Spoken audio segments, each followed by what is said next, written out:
Hi friends, welcome to Chandra foods అండి. ఈరోజు నేను కొబ్బరి బర్ఫీ చేస్తున్నాను. దానికి కావాల్సిన ఇంగ్రీడియంట్స్ ప్రాసెస్ చూపిస్తాను ఫ్రెండ్స్. చాలా హెల్దీ ఫుడ్ ఇది, ఎందుకంటే బెల్లం వాడతాం, ఐరన్ కాబట్టి ఇది కొబ్బరి కూడా హెల్త్ పరంగా మంచిదండి. దీని ప్రాసెస్ విధానం చూపిస్తాను ఫ్రెండ్స్. నా వీడియో మాత్రం స్కిప్ చేయకుండా చివరి వరకు చూడండి.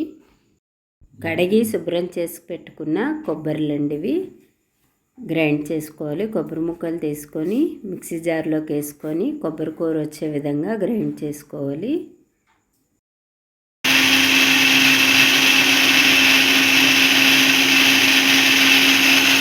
కొబ్బరి ముక్కలు గ్రైండ్ చేసుకున్న కొబ్బరి తురుమండి ఇది. ఈ విధంగా గ్రైండ్ చేసుకోవాలి. స్టవ్ వెలిగించుకున్నానండి, ప్యాన్ పెట్టుకున్నాను, నెయ్యి వేసుకుంటాను. వేసుకోవాలంటే ఒక స్పూన్లు కొబ్బరి కూర వేసుకోవాలి. కొంచెం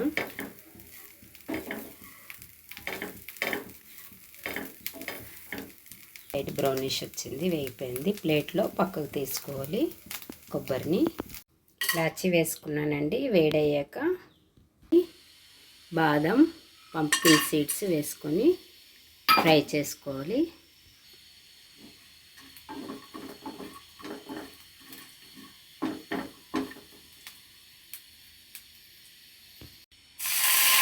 పాలు వేసుకోవాలి.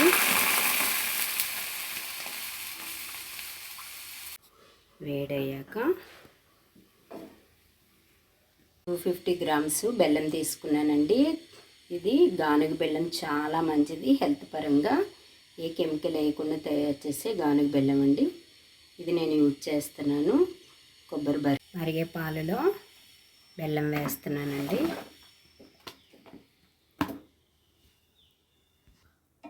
బెల్లం కరిగే వరకు ఇలా ఈ విధంగా కలుపుకుంటే కరిగిపోతుంది.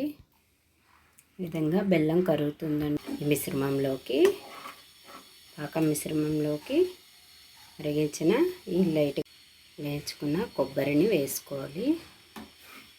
కొంచెం కొంచెం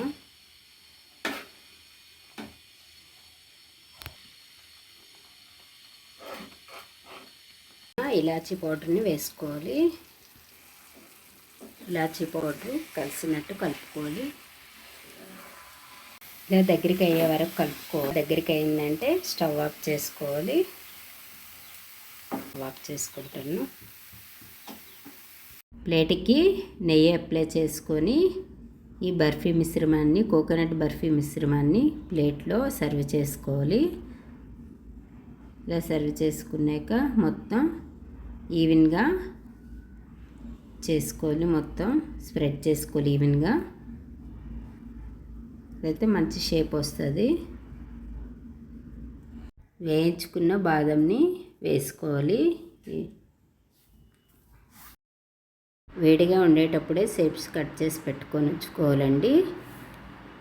ఈ విధంగా మనకు నచ్చిన షేప్ కట్ చేసుకోవాలి. 1 అవర్ చల్లారితే సరిపోతుందండి మిశ్రమం. ఎంతో రుచికరంగా ఉండే కొబ్బరి బర్ఫీ రెడీ అయిపోయిందండి. మన షేప్స్ తీసుకోవాలి వేరే ప్లేట్లోకి. చాలా టేస్ట్గా ఉంటాయండి. పిల్లలు పెద్దలు ఇష్టంగా తింటారు. చంద్ర ఫుడ్కి లైక్, షేర్, సబ్స్క్రైబ్ చేయండి తప్పకుండా. Thank you friends.